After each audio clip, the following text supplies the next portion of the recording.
अस्सलाम वालेकुम everyone, welcome back to my channel. आज हम लोग देखेंगे आप जो भी आप अपना प्रोग्राम लिखते हो वो एग्जैक्टली मेमोरी में स्टोर कैसे होता है। तो ये प्लेसमेंट के रिलेटेड थोड़ा इंपॉर्टेंट टॉपिक ही है, तो ध्यान से देखिएगा। तो बिफोर गेटिंग इनटू दैट, हम लोग ये एक छोटा सा प्रोग्राम है। इस प्रोग्राम में क्या क्या है, वी विल सी कि प्रोग्राम में क्या क्या चीज़ें हैं। यहाँ पर एक लाइब्रेरी फंक्शन है, एक स्टेटमेंट है या फिर इंस्ट्रक्शन है, एक फंक्शन है। ओके, फंक्शन है। ग्लोबल वेरिएबल्स हैं, ग्लोबल वेरिएबल्स हैं, करेक्ट। ग्लोबल वेरिएबल है। ये क्या है? ये है local variable, local variable. Global variable, local variable, and दोनों में इनिशियलाइज्ड एंड ये अनइनिशियलाइज्ड। यहाँ पर भी अनइनिशियलाइज्ड और ये इनिशियलाइज्ड। और यहाँ पर क्या है? दोनों इंस्ट्रक्शंस हैं, इंस्ट्रक्शंस। ओके, ये भी क्या है? ये भी एक इंस्ट्रक्शन है, हेडर फाइल को इंक्लूड करने का इंस्ट्रक्शन है।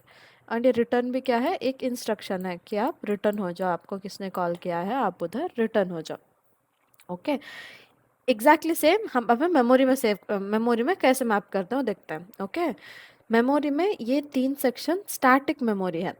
स्टैटिक डायनामिक देखते हैं क्या है। Okay, before that static memory में आपके सारे टेक्स्ट या फिर कोड सेगमेंट जो भी यहाँ पर इंस्ट्रक्शंस है ना, ये सारा कहाँ पर स्टोर हो जाएगा? टेक्स्ट सेगमेंट में। सिंपल टेक्स्ट और code, executable instructions, read only. Read only मतलब आप इसको सिर्फ पढ़ सकते हो ना, रिटर्न 0, ये इसमें कुछ चेंज नहीं होगा। वेराज फ्लोट ए करके लिखा है, अभी आप नीचे जाके a इज इक्वल टू 5.7 लिख दोगे, फिर और एक नीचे लाइन में a इज इक्वल टू 3.6, कुछ भी लिख सकते हो, चेंज हो सकता है। ये रीड ओनली नहीं है, यहाँ पर आप राइट भी कर सकते हो। ये रिटर्न 0 में आप कुछ चेंज नहीं करोगे ना। तो ये सारे जो भी इंस्ट्रक्शंस होंगे, टेक्स्ट या फिर जो भी कोड सेगमेंट्स होंगे, ये इस सेक्शन में स्टोर हो जाएगा, टेक्स्ट या फिर कोड सेगमेंट में। फिर आपके ये जो भी ग्लोबल वेरिएबल्स है ना, ग्लोबल वेरिएबल्स और लोकल वेरिएबल्स, इसमें 2 काइंड ऑफ वेरिएबल्स है, एक इनिशियलाइज्ड, दूसरा अनइनिशियलाइज्ड। सारे initialised, let it be global या फिर लोकल, लोकल हो या फिर ग्लोबल हो, सारे इनिशियलाइज्ड डेटा सेगमेंट कहाँ पर स्टोर होंगे? इस सेक्शन में, इनिशियलाइज्ड डेटा सेगमेंट में सेक्शन स्टोर हो जाएंगे। ओके, यहाँ पर भी इनिशियलाइज्ड डेटा सेगमेंट में 2 डिफरेंट काइंड्स ऑफ सेक्शंस होंगे। ओके, एक section read only, okay, read only, दूसरा रीड राइट। दोनों में डिफरेंस क्या है? अज्यूम कर लो आप एक स्ट्रिंग डिफाइन कर रहे हो। स्ट्रिंग क्या है? Series of characters. Okay, string name is equal to Rahul.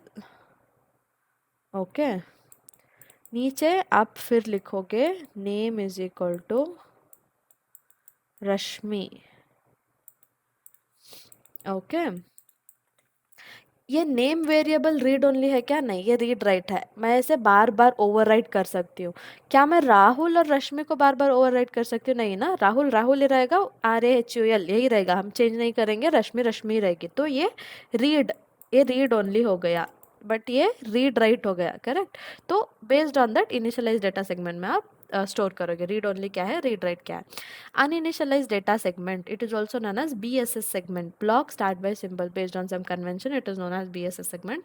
सारा uninitialized data जैसे float है एंड जो भी uninitialized global variable लिखा है, सारा कहाँ पर स्टोर होगा? अपने BSS सेक्शन में स्टोर होगा। ये सारे क्या है? स्टैटिक, जैसा है उतना ही एग्जैक्टली स्टोर होगा। अब देखता है डायनामिक। डायनामिक का मतलब ही क्या है? वी डोंट नो, मुझे नहीं पता है कि कितनी मेमोरी चाहिए होगी इसको। ओके, वो डायनामिक है। जब आप रन टाइम में जो भी आपको इंफॉर्मेशन मिलेगी बेस्ड ऑन दैट, जो भी मेमोरी अलोकेट होती है ना, उसको क्या बोलता है? Dynamic memory allocation. ओके, अभी देखते हैं उसके एग्जांपल्स। डायनामिक मेमोरी में अभी हम लोग अब इतना सब देख लिया ना हम लोगों ने, इंस्ट्रक्शंस देख लिए, इनिशियलाइज्ड वेरिएबल, अनइनिशियलाइज्ड वेरिएबल सारा देख लिया। लेकिन ये फंक्शंस, जितने भी सारे फंक्शंस होते हैं ना, वो कहाँ पर स्टोर होते हैं? स्टैक में स्टोर होते हैं। Okay, why stack? स्टैक एक डेटा स्ट्रक्चर है। हम लोग आगे जब डेटा स्ट्रक्चर्स के बारे में पढ़ेंगे तब डिटेल में पढ़ेंगे। इतना समझ लो कि स्टैक में सारे फंक्शन स्टोर होते हैं, जितने भी फंक्शंस हैं उतने स्टोर होते हैं। Stack pointer, register, tracks. Okay, मैं सिंपल टर्म्स में बोलूँगी बिकॉज मुझे डिटेल में नहीं जाना है स्टैक के बारे में। अज्यूम यहाँ पर सम ऑफ A, B, ये सम कॉल हुआ है ना, यहाँ पर एग्जीक्यूट होने के बाद इसको रिटर्न कहाँ पर होना है, इसी लाइन पे रिटर्न होना है। फिर यहाँ पर अगर दूसरे इंस्ट्रक्शंस होंगे तो वो उसको एग्जीक्यूट करना पड़ेगा। इसको कैसा पता चलेगा कि मुझे उधर ही रिटर्न होना है, एग्जैक्टली इसके एड्रेस पे ही रिटर्न होना है। सारे इंस्ट्रक्शन कैसे स्टोर होता है, एक के बाद एक के बाद एक के बाद एक के बाद स्टोर होता है, एक एक एड्रेस पे स्टोर होता है।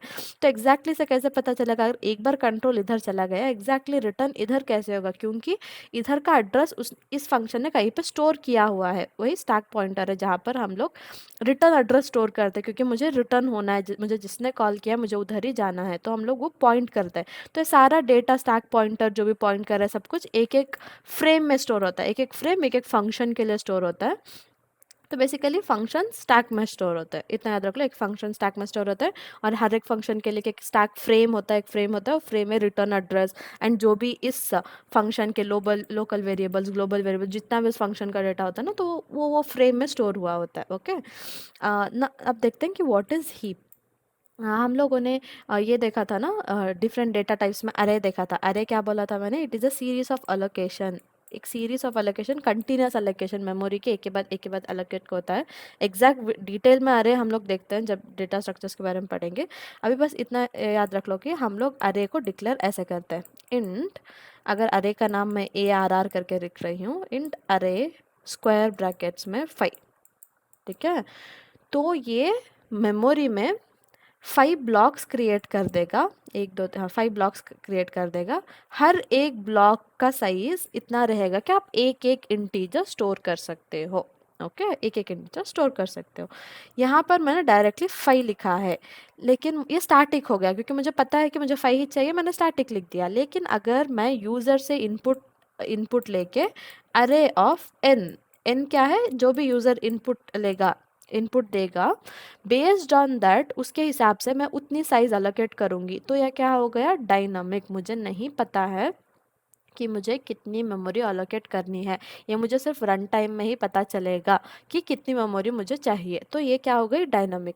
तो ये सारे डायनामिक रिलेटेड डेटा कहाँ पर स्टोर होंगे, हीप में।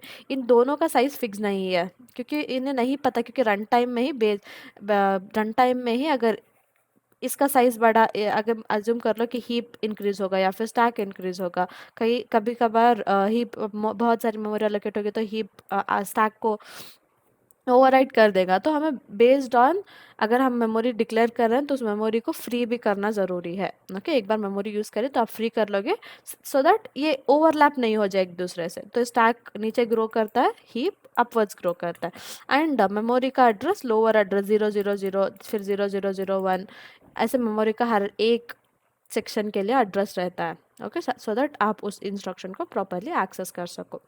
तो दिस इज़ इट। ऐसे ही आपका सारा प्रोग्राम मेमोरी में एग्जैक्टली स्टोर होता है। सिर्फ आपको बस इतना देखना है कि सारे इंस्ट्रक्शंस टेक्स्ट या फिर कोड सेगमेंट में, सारे initialise segment, initialise data segment में, यहाँ पर सिर्फ दो सेक्शन है, read only, read write. Okay, तो यहाँ पर अनइनिशियलाइज, जितना भी अनइनिशियलाइज डाटा यहाँ पर स्टोर रहता है बाई डिफ़ॉल्ट ये 0 को इनिशियलाइज हो जाता है। फिर हमारा आया स्टैक एंड हीप। स्टैक में सारे फंक्शंस रहते हैं, हर एक फंक्शन के लिए एक एक फ्रेम अलोकेट हुआ होता है, उसमें रिटर्न एड्रेस, उस फंक्शन के वेरिएबल, जो भी उस फंक्शन का डेटा है वो रहता है। एंड हीप में हमारा सारा डायनामिक डेटा, अगर आपको रन टाइम में चाहिए कि मुझे इतनी मेमोरी चाहिए, अगर रन टाइम में आपको डिसीजन लेना है तो सारा कहाँ पर स्टोर होता है, हीप में स्टोर होता है। Okay, so this is it, ऐसे आपकी मेमोरी अलोकेट होती है। Okay, thanks for watching, please like, subscribe and share. Allah हाफिज़।